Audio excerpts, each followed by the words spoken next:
Pero ang gusto ng Panginoon ay buhay na buong buo, buhay na buhay.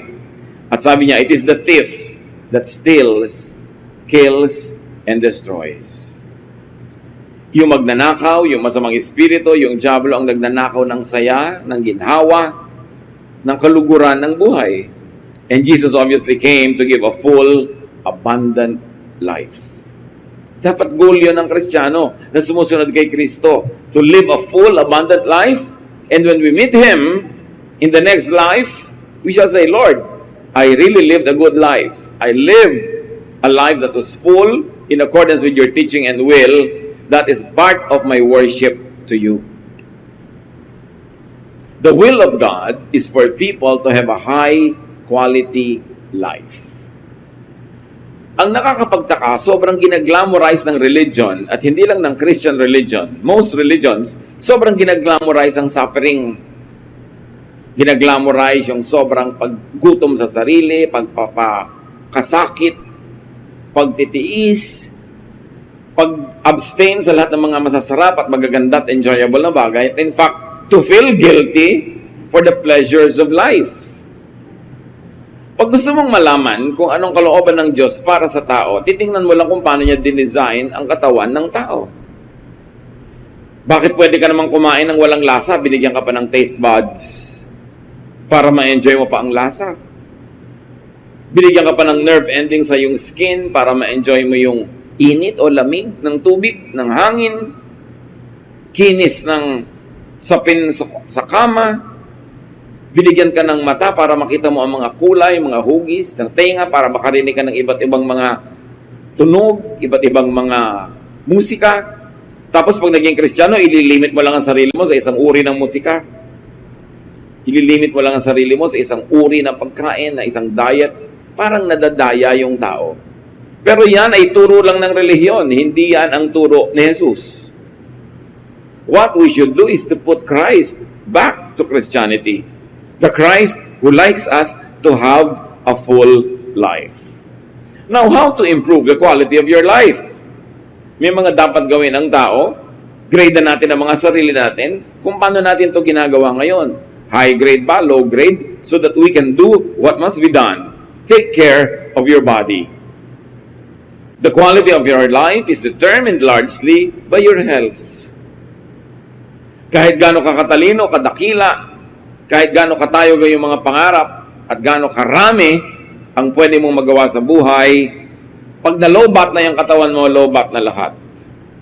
Goodbye pangarap, goodbye plano, goodbye everything pag yung katawan humiga na at hindi na makakilos. 1 Corinthians 6:19, you surely know that your body is a temple where the Holy Spirit lives. Kaya dapat alagaan, mahalin, bigyan ng sapat na nourishment, eat healthful food. You are what you eat. Pag nakaharap sa iyo ang pagkain, marami kang pwedeng pagpilian kung meron. Piliin mo yung healthful. Hindi yung masarap lang sa dila, pero pag nalunok mo na at nasa sikmura mo na, laso na sa iyong kalusugan. Bakit mga diabetic sa matitikas ang ulo, ang kinakain pa rin sweets? Mga hypertensive people, ang kinakain pa rin taba, animal fats. Hindi mabait sa katawan. Pinipili, dahil oras na pumasok na sa iyong sikmura, bahagi na siya ng iyong katawan, bahagi na ng iyong kalusugan, o magdadala sa'yo ng sakit. Kaya sila Shadrach, Meshach, Abednego at Daniel, nung pinapakain sila ng very rich king's food sa Babylon, nung sila'y nakulong doon, anong sabi sa Daniel 1:12? Sabi nila sa bantay, let us have only vegetables and water at mealtime. Hindi naman siguro laging vegetable and water lang ang healthful, pero yun lang ang choice nila. Otherwise, other than that, yung very rich foods na of the king. 1 Kings 19:7, nung ang propeta ay sobrang nanghina na, sa gutom, sa pagod, at gusto na niyang mamatay, nakatulog siya. Soon, the Lord's angel woke him again and said, get up and eat, or else you'll get too tired to travel. Depressed pala siya, gusto na niyang mamatay, gutom lang ang dahilan. Dahil nung kumain na siya, nabusog na, naiba na uli ang pananaw. Naglingkod na uli sa Diyos. Merong mga tinatamad na sa buhay, gusto nang mamatay, o tinatamad na sa ministry, gutom lang yan. Gutom ng katawan, o gutom ng emosyon, o gutom ng espiritu. Alam na naman natin ito lahat, no? Eat healthful foods, exercise, move your body, work.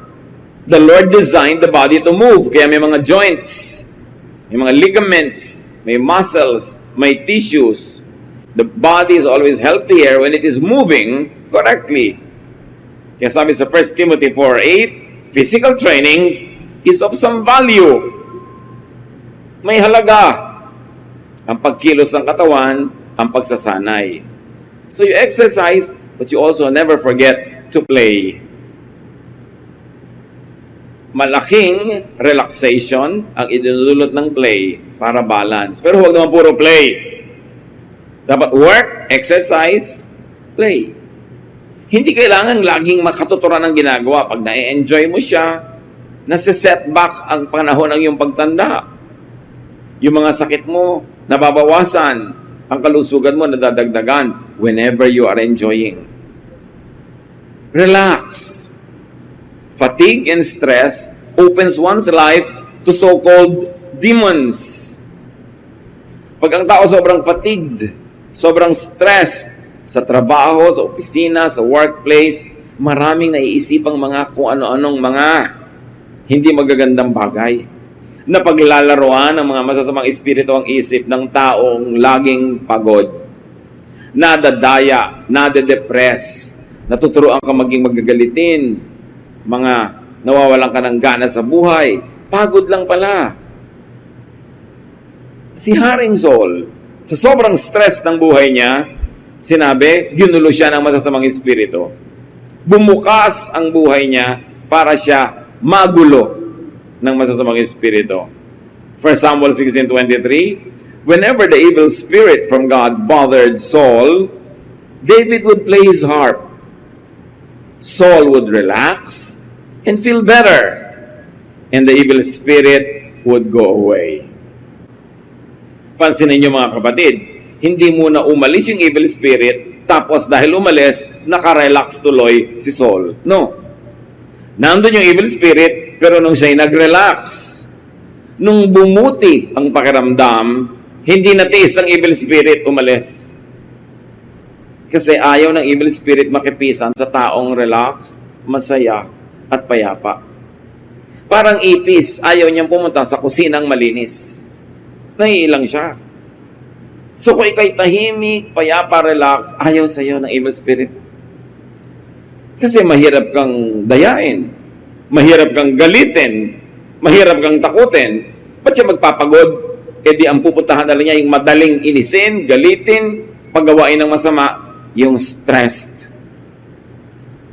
Kaya pag stressed ka, gutom, pagod, di ba ang daling uminit ng ulo?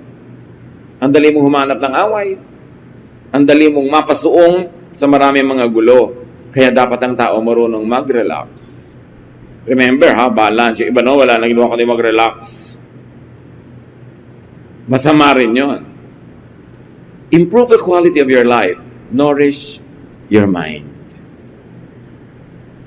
Payamanin ang isip, patalinuhin, dagdagan ng alam. Luke 2:52, Jesus grew in wisdom. Pati siya nag-grow sa wisdom. Hindi niya nandun agad lahat yung wisdom. Dumating sa tamang panahon. At tayo din dapat we must grow in wisdom. Ang pananaw mo patuloy na nag-i-improve, tumataas, naiiba. What you don't know could subtract from your happiness. What you don't know could in fact hurt you. So dapat alam mo ang dapat malaman. Now how else do you nourish your mind? You detoxify your mind from negative thoughts.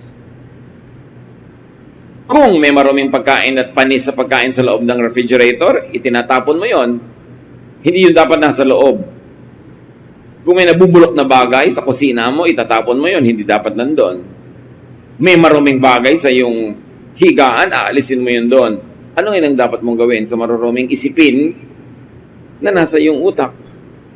Dapat palayasin. Kuminsan yung utak natin tahanan ng napakaraming impakto.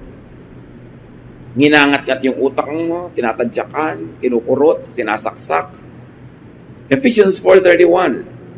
Get rid of all bitterness, rage, and anger, brawling and slander, along with every form of malice. Sabi niya, paalisin nyo sa utak nyo yung mga, kung ano-anong mga negative thoughts, galit, poot, yung pait ng buhay na ang tagal lang nangyari, ayaw pang limutin, inaalagaan mo pa yung thought ng pait na yon. Paninirang puri, pakikipag-away, malisya, alisin mo lahat yan. Dahil bago mo yan magamit na manakit ng iba, ikaw ang unang nasasaktan. Kung hindi ka banal para magpatawad, magpatawad ka dahil matalino ka. Dahil alam mo na ikaw ang unang nasisira ng galit. So detoxify your mind from anger, from fear. Maraming takot na sumisira sa ating diskarte. Hindi mo pa naman alam, takot ka na.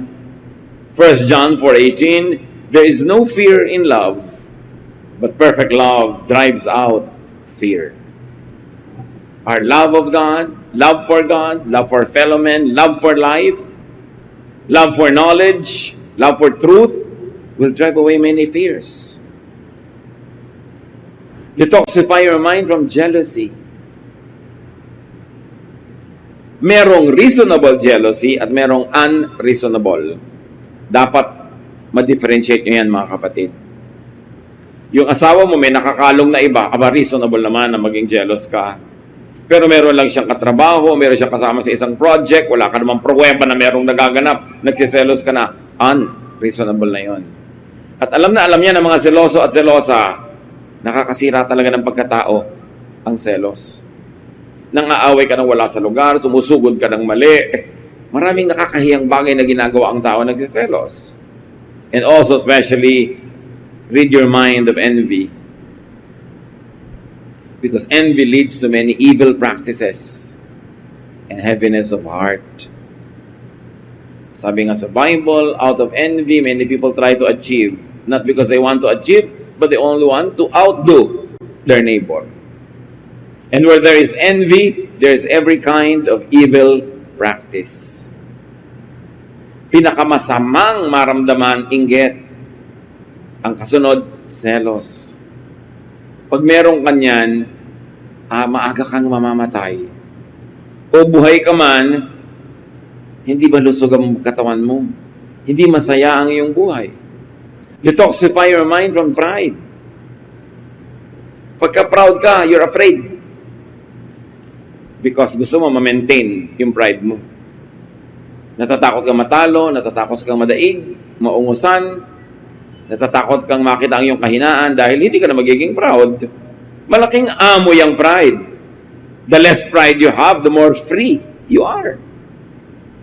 Kaya ang taong proud, hirap na hirap i-maintain yung kanyang kalagayan para siya manatiling proud.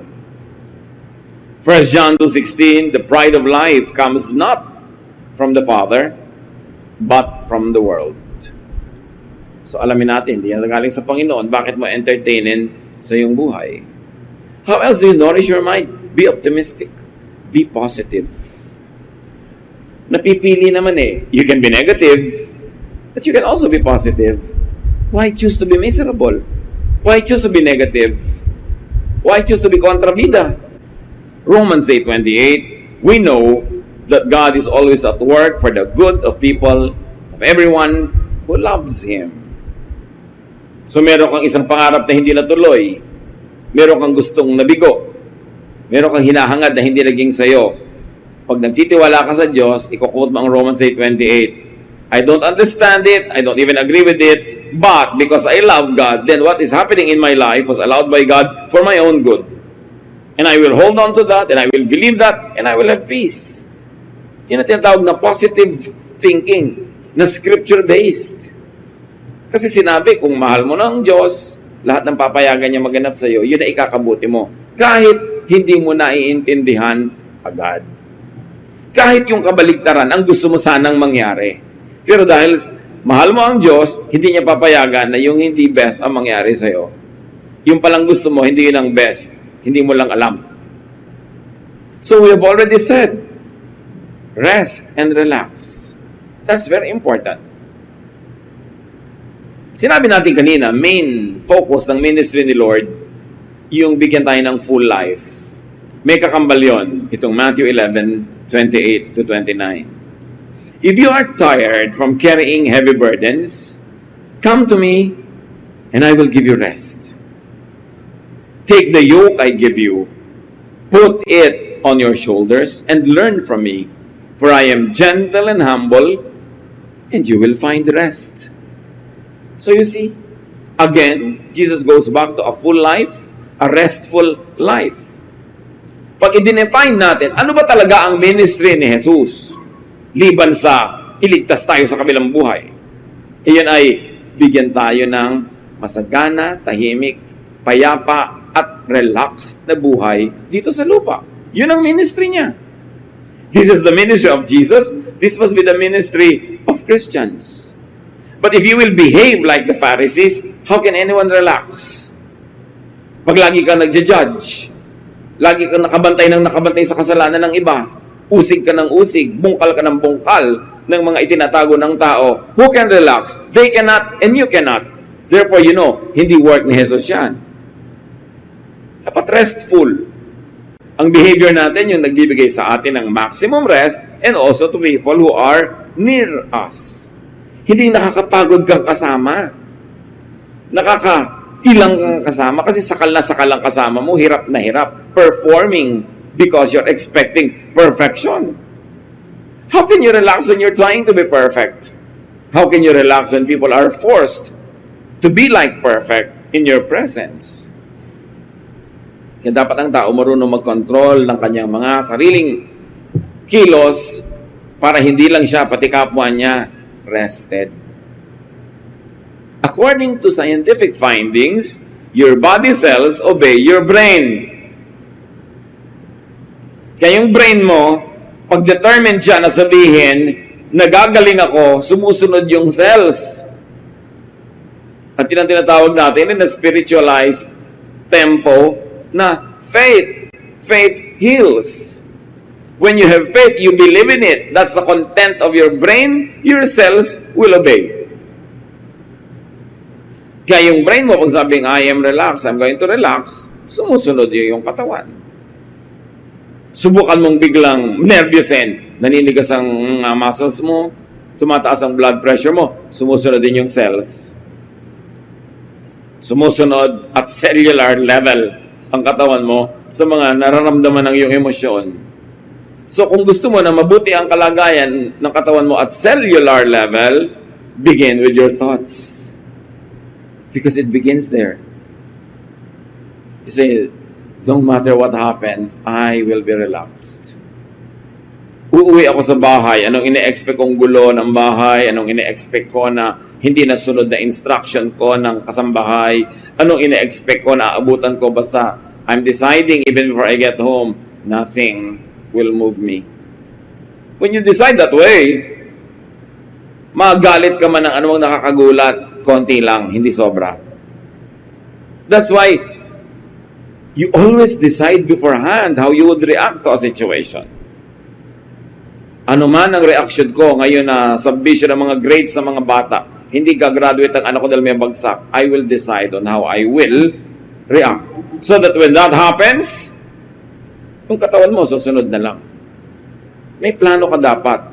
It all begins with the thought. Kaya ang sabi sa Romans, be changed by the renewing of your mind. It begins there. Think beautiful, positive, healing thoughts. Hindi yung pastor, tito, sabi ng mga Facebook pamangkin ko. Lagi po ako nananaginip ng mga kung ano-anong mga nakakatakot. Bakit po kaya? Simple lang yan. Yan ang iniisip mo habang gising ka. Nagre-reply lang pag nakatulog ka. Palitan mong iniisip mo at mapapalitan na napapanaginipan mo. Kinakausap po yata ako ng Diablo. Hindi. Guni-guni mo yung kumakausap sa'yo. Sino ka naman para kausapin ng Diablo? Ang special mo? 7 billion ng tao sa planeta, ikaw kakausapin? Guni-guni mo yan.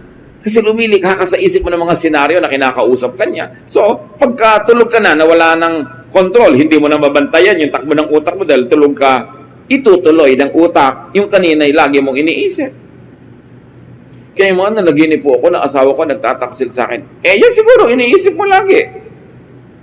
Saan naman kukuha yung utak mo ng mapapanaginipan? Sa utak ng iba? Pwede yon kung lagi mo siyang kausap. Maililipat niya sa'yo. Malaki ang bahagi ng utak. At Diyos ang may bigay niyan. Kaya dapat nating unawain yung faith. Unawaan natin how it works. Sabi sa Philippians 4:8, keep your minds on whatever is true, pure, right, holy, friendly, and proper. Don't ever stop thinking about what is truly worthwhile and worthy of praise. So, iniisip mo yung biyanan mo. Pag nagkaroon ka ng kapangyarihan, gagawin mo siyang ipis. Pero, worthwhile ba yung iniisip mo? Worthy of praise ba yan? No, tigilan mong isipin. Kasi hindi mo alam, ikaw ang nagiging ipis niyan. Yung wish mo sa iba na negative, sa'yo pupunta yun. Yung talbog sa akin, dikit sa'yo, may truth yun. Marami kong minsan mga kapestihan ang nangyayari sa buhay mo kasi yun ang wish mo for others. Kasi yung wish mo, matutupad yun. Kasi iniisip ng utak mo. May isang hiwaga na hanggang ngayon hindi pa maarok ng mga scientists. Bakit nga ba natutupad ang iniisip ng tao? At kahit sa mga ancient myths, ancient legends, may mga ganyan. Yung may lalabas na genie sa bote, sabi ng genie, your wish is my desire. Is my command. So magwi-wish ka, matutupad. Merong if you wish upon a star, nagwi-wish ka sa star. Nagwi-wish ka sa bulalakaw. Diba? Nagwi-wish ka kung saan-saan, sa wishing well. Bakit umuso yung mga yan? Sa palagay nyo, walang basihan? Kasi nahalata ng mga tao over time, nakolekta ang knowledge ng mga tao from generation to generation, na pag-wish ka nga ng wish, natutupad. Because there is power in prayer. And a wish is really a prayer. Kaya bantayan nyo rin kung ano wini-wish nyo, kung ano pinagpe-pray nyo, dahil baka matupad. Paano kung hindi ka pala handa sa magiging bunga ng pagkakatupad nun? Kaya sabi ng Philippians 4:8, kung ano lang ang totoo, kung ano lang ang dalisay at puro, kung ano lang ang tama, banal, mabait, karapat-dapat, yun lang ang isipin mo. Para yun ang maghari sa buhay mo. Sabi ng James 4:7, resist the devil and he will flee from you. Pastor, bakit po ayaw umalis ng tukso sa buhay ko? Hindi mo nire-resist dahil sabi, resist, aalis So, baligtarin natin, hindi umaalis. Bakit? Kasi welcome na welcome sa'yo. Kahit ano pong gawin ko, hindi ako mapanatag. Ikaw ang gumugulo sa sarili mo. Kasi pag niresist mo yan, aalis yan Sinabi bang fight the devil? No! Sinabi bang makipagbuno ka, makipagboxing ka, karatihin mo ang devil? No. Sabi lang resist. Sabihin mo lang no, aalis. The power of the will. Bakit may power ang will ng tao? Because we were created in God's image. There's a slice of God in us. We are not the divine, but we were created in His image. The Spirit of God lives in us. Our body is the temple of the Spirit. So you think you're powerless? You are empowered. So isipin mo kung saan mo gagamitin yung power na yun. Dahil pag ginamit mo yun sa negative, kahit matupad doon sa taong gusto mong padalhan ng curse, bumabalik din sa'yo. Because what you give is what you get. What you plant is what you harvest. Mahirap ba naman yung arithmetic niyan? Kaya sabi sa Bible, what you wish that would happen to you, wish that it would happen to people. Kaya mga tao laging masama ang iniisip sa kapwa, laging may mga nag-iisip ng masama, sari-sari ang nagiging sakit. Sari-sari ang mga dilubyo dumadating sa buhay na hindi nila maipaliwanag. Kahit ang mga doktor, hindi na maintindihan kung saan kumukuha ng sakit itong taong ito. Kasi hindi lang naman tao ay body. Meron tayong spirit, meron tayong soul. And the sickness of the spirit, the sickness of the soul also reflects in the body. Kaya mahalaga, inaalagaan yung isip. Resist the devil. And the devil is not always yung may sungay at may paligpik at may mga buntot na yan.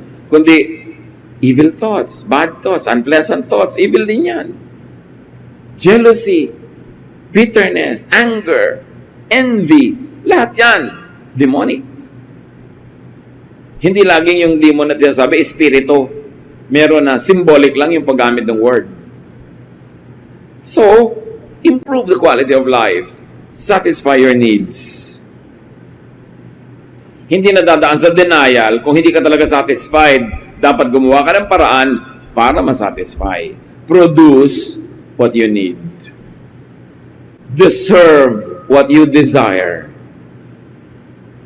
And produce more than you need. Merong minimum amount of material supply para ang tao sumaya. Hindi mo pwede sabihin, napaka-spiritual mo, kahit zero food, masaya ka. It cannot happen. Napaka-spiritual mo, kahit wala ka na kaibigan, kahit isa, basta Diyos ang kaibigan mo, masaya ka. No, it's a lie. Laging merong minimum requirement on the physical level. Kaya kailangan marunong ka magtrabaho. Kailangan mo ng pera, magtrabaho ka. Gusto ba ng maraming gastusan? Mag-produce ka ng mas maraming panggastos. Kasama yon sa pag-improve ng quality of life. Kaya makikita nyo sa mga developed countries, sa mga rich economies, mas mataas sobra ang quality of life ng mga tao. Public life.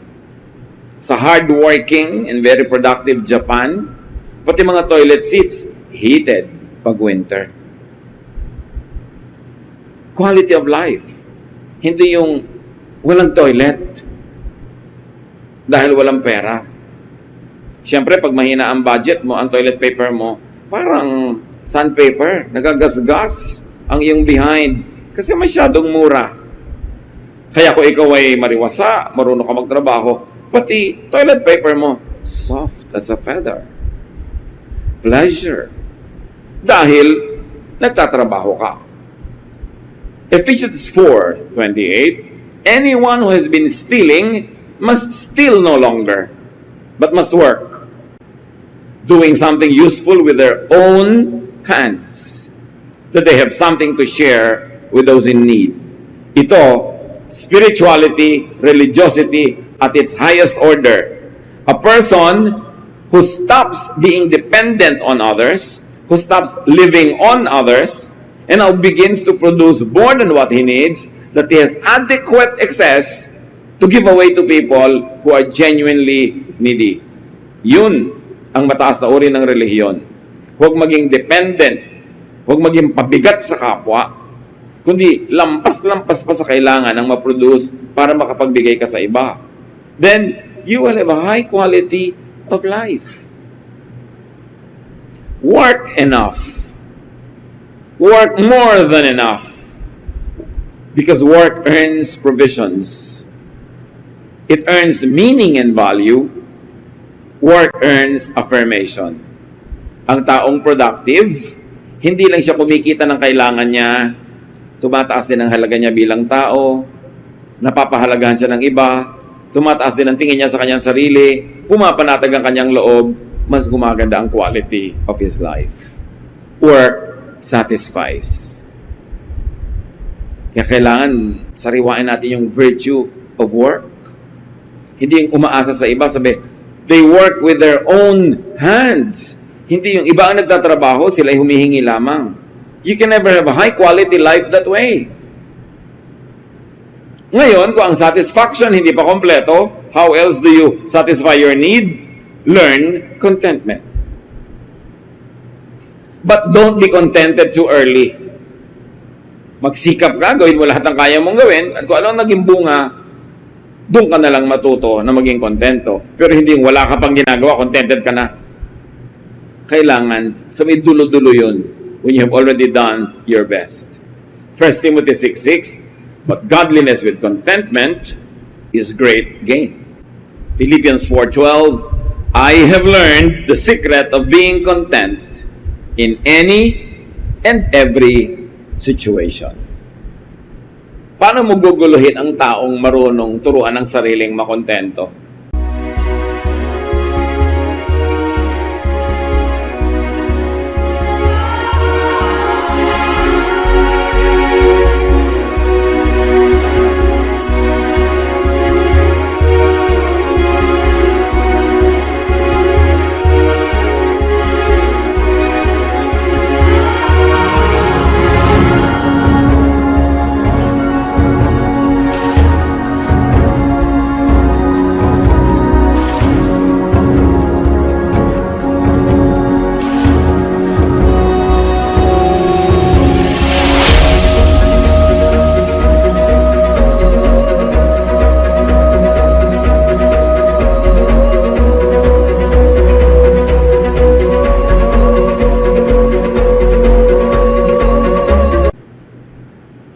Yung sinasabi ng mga matanda, habang maikli ang kumot, matutong mamaluktot.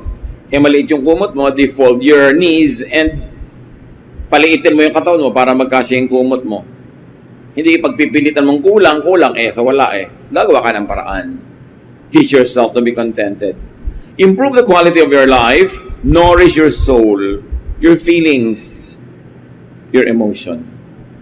It is unseen, it is invisible, but it nonetheless is so real as the physical body. Give importance to what and how you and others feel. Mahalaga ang feelings. Okay. Madadagdagan ang kita mo, pero magkakalayo kayong mag-asawa sa pagtatrabaho mo. Nag-improve ang bulsa, pero ano nangyari sa feelings? Ano nangyari sa iyong feeling? Is it worth it? May madadagdag na halaga sa inyong income. Is it worth all the lonely nights? Is it worth all the aloneness? And is it worth being tempted to find even just temporary comfort in another person's arms? Yung gobyerno natin, pag ipinagmamalaki yung kita ng mga OFW, pag ipinagmamalaki kung gaano pinatitibay ng OFW remittances ang ating local consumption and economy, hindi nila sinusukat yung emotional state of the people. Hindi naman kasi lumalabas yan sa mga GDP, hindi lumalabas yan sa mga GNP, hindi lumalabas sa mga balance of payments of a nation. But what is the social cost of all the separation? What is the emotional and spiritual cost of all of that? Hindi lang pera. Sabi ni Jesus, man does not live by bread alone, by money alone. May mga iba pang mahalaga. So ang tao marunong dapat magsukat. Feelings are important. So do your best to feel good, not bad. Makikipag-away ka sa boyfriend mo, hindi ka rin naman makatulog, balisang-balisa ka, siya rin balisang-balisa. Is it worth it? Both of you don't feel good. So why don't you forget your foolish pride? Text ka, bati na tayo. Sabi niya, oh sige, love you. Biglang sumaya na uli kayo. Kung minsan isang text lang, sasaya ka na. Bakit mo pinapahirapan ang sarili mo? Dahil sa pride, gusto mo mauna siya, ayaw mo magmukhang ikaw yung natalo.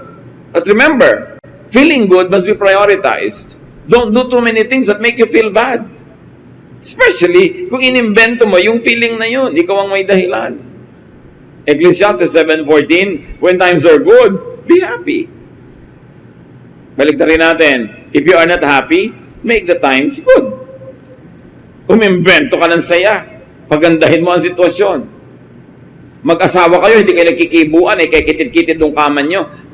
Huhulog na kayo sa dalawang gilid, huwag lang magkadikit ang mga paan nyo. Why feel bad when you can feel good? Why be foolish when you can end an emotional warfare? Sometimes with just a word, a hug. Minsan isang tasang kape lang, yun lang pala, okay na. Pero bakit papatagalin ang mga away? Ba't pahihirapan ng emosyon? Tuwing nahihirapan ng emosyon, may nasisirang bahagi na iyong katawan. At kung minsan, hindi na yun nare-repair. Nourish your soul and your feelings and your emotion. Be with people you like. Be with people you love. May magtatanong sa akin, Tito, ang taas-taas po ng sweldo ko dito sa office ko, pero impyerno, everyday impyerno. Sumasakit na ang tiyan ko, sumasakit ang ulo ko, nagkaka-migraine ako lahat na, pero ang laki-laki po ng kita. So, computein mo. May halaga din ang iyong emosyon. Lagyan mo yan ng presyo. So, tingnan mo, baka lugi ka pa sa bottom line. Pag subtract mo yung kalugihan mo emotionally, dapat ang tao masaya. At hanggat kaya mo, sumama ka, kasamahin mo sa'yo yung taong gusto mo. Kaya mahalaga ang tao, economically independent, na meron kang pera, meron kang kapangyarihan, napipili mo ang kasama mo. Nai-improve ang quality of life pag productive ka. Kasi hanggang doon, napipili mo yung teammate, napipili mo yung ayaw mo dyan, yung gusto mo. Ecclesiastes 9:9, enjoy life with your wife or whoever. Maybe your friend, maybe your mother, whom you love all the days of this meaningless life that God has given you under the sun, all your meaningless days. For this is your lot in life and in your toilsome labor under the sun. Sabi, ang tanging share mo sa buhay na ito, na napakaraming hirap, maraming balakid, maraming problema, is to enjoy life with someone you love. Tapos yung someone you love pa, yung pinaka-love mo, 30 years na kayo hindi magkasama dahil sa paghihiwalay para kumita ng pera. Naghihiwa-hiwalay ang mga pamilya. Is it worth it? Ano ba yung pangarap mo? Hindi na ba pwedeng matupad dyan na magkasama kayo? Kailangan ba talaga maghiwalay pa? Yung pangungulila, yung lungkot, yung pag-aalala, is it worth all the benefits of whatever people would like to get far away from the people they love? Be with people you love. Be with people you agree with. Be with people who agree with you. Piliin nyo yun. Meron po kaming kabarkada, laging nakakontra. Ano pong gagawin ko? Tanggalin mo sa listahan ng barkada nyo. Hayaan mo markada siya sa kamukha niya yung ugali na hindi niya kukontrahin. Kaya kanya kinukontra, magkaiba kayo na ugali. Ba't magpipilit kayo magsama? Sabi sa Amos 3:3, do two walk together unless they have agreed to do so? The answer is no. Two people don't walk together when they don't agree with each other. It's as simple as that. Kaya, Tito, ano pong dapat kong hanapin na quality bago ko pakasalan yung boyfriend ko? Lagi siya dapat agree sa'yo, pamangkin. Pag lagi kanya kinukontra, huwag siya pakasalan. All your life, kontrahan. Diba? Love na love ko po. Di ikaw mag-agree sa kanya. Kaya mo. Opo, kasi ang ganda ng muscle niya. O pues, mag-agree ka lagi. Maganda naman pala yung bicep. Pero huwag kang pakasal, tapos kukontra ka ng kukontra. Impernong buhay yun. Paano po kung asawa ko na hindi ko na mapalitan? Pues, ang palitan mo na lang yung ugali mo. Mag-agree ka na lang para tahimik. Pero hindi pwede, tandaan nyo to, hindi pwede na ipagpipilitan nyo magsama tapos magkukontrahan kayo everyday. Impyerno yon. Hintayin na lang mamatay kayo bago kayo pumunta sa impyerno. Hindi yung buhay pa kayo, nandula kayo. Ba't ka i-invento ng gulo sa buhay mo? May kaibigan ka, laging kumukontra, edi magpalit ka ng kaibigan. Pero hindi kasi yung relationship namin, very mutually rewarding. Pues, matuto kayo mag-agree with each other. But remember, hindi pwede na nandyan pero kontrahan kayo ng kontrahan. Sisirain nyo ang isa't isa. Laugh a lot. It's free medicine. At napatunayan na ng maraming researches, marami talaga napapagaling ng mga sakit ang katatawa. Huwag lang sobra. Dahil baka sa ibang ospital ka madala, sa Mandaluyong. Diba? Pero, kailangan ang tao marunong tumawa. Proverbs 17:22, if you are cheerful, you feel good.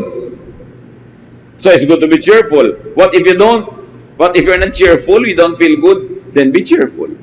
Remember this, you cannot always be happy, but you can always be cheerful. Hindi naman lahat ng nangyayari sa buhay nakakatuwa, di ba? Pero mapipili mo yung cheerful response kesa dun sa bitter response. Hindi mo naman mapapalitan. Useless na labanan mo pa, tanggapin mo na lang. You've got to enjoy life. That's what Jesus wants you to have, enjoyment. Sabi ni Solomon na hindi naman aksidenteng pinakamatay ng tao sa balat ng lupa. Ecclesiastes 8:15, so I commend the enjoyment of life, because there is nothing better for a person under the sun than to eat and drink and be glad. Then joy will accompany them in their toil all the days of the life God has given them under the sun. Sinabi ba niyang magtimpi, magtiis, no? Sabi niya, mag-enjoy ka. Yan lang ang mahihita mo sa buhay na ito. Maraming problema, maraming sakit, maraming sagabal. So tuwing kaya mo, isingit mo, ipaglaban mo, mag-enjoy ka. Nasiraan ang sasakyan, may pupuntahan kayo. Anong gagawin mo? Maghanap ka ng tindahan ng halo-halo at maghalo-halo ka. Isingit mo yung enjoyment kaysa magreklamo ka sa buhay. Always find pockets of fun. Pockets of vacation. Pockets of pleasure and happiness. At si Solomon na pinakamarunong na tao, sabi niya, yan ang pinakamabuti mong magawa sa buhay na ito. Bakit kaya pinakamabuti mag-enjoy? Kasi pag enjoy ka, enjoyable ka rin. Masarap ka rin kasama. Pag enjoy ka sa buhay, you are generous, you are kind, mapagpatawad ka, mabait ka. Kaya talaga, ministry na mag-enjoy. Pagka ikaw miserable, you cannot give what you do not have. You cannot be kind to others when you're miserable. You cannot help others when you are tired. That's why you should learn how to rest. Nourish your spirit. This is how you really improve the quality of your life. Be at peace with God and with your conscience. 1 Timothy 1:19, holding on to faith and a good conscience, which some have rejected, and so have suffered shipwreck with regard to the faith. So hold on to your faith and a good conscience. Pakinggan mo ang sinasabi sa iyo ng kalooban mo. Huwag mong kontrahin yung sarili mong dibdib. Makinig ka sa sinasabi sa iyo ng iyong puso. Connect with God. Psalm 145:18, the Lord is near to all who call Him. Tito, bakit po parang ang layo sa akin ng Diyos? Anak, Psalm 145:18, the Lord is near to those who call Him. So mukha siyang far, you are not calling. Tito, tawag po ka lang tawag. Baka mechanical lang. Superficial lang. Pero kung taos puso, tumatawag ka, mararamdaman mo nandun ng Diyos. So hindi siya lumalayo ang problema mo. Hindi ka tumatawag ng galing sa puso. Do good.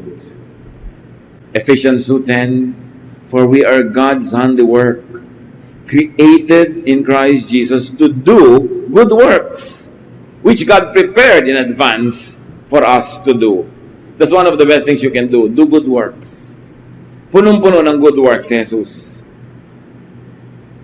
And how else do you nourish your spirit? Be thankful always. Be grateful. 1 Thessalonians 5:18, give thanks in all circumstances, for this is God's will for you in Christ Jesus. Be thankful.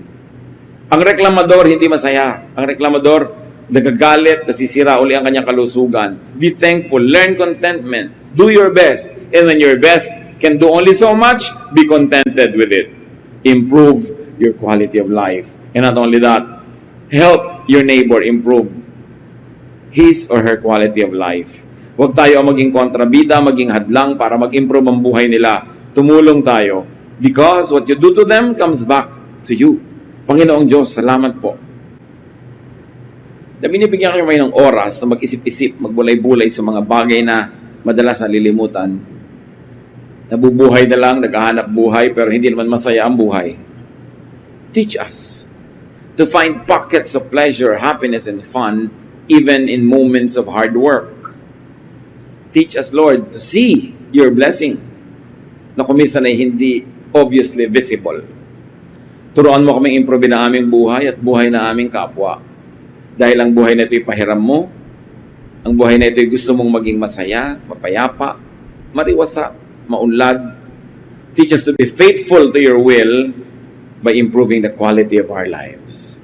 Pagbulay-bulayan natin mga kapatid kung paano gagawin ito in the context of all our realities. Lord, teach your people how to apply this in our daily lives.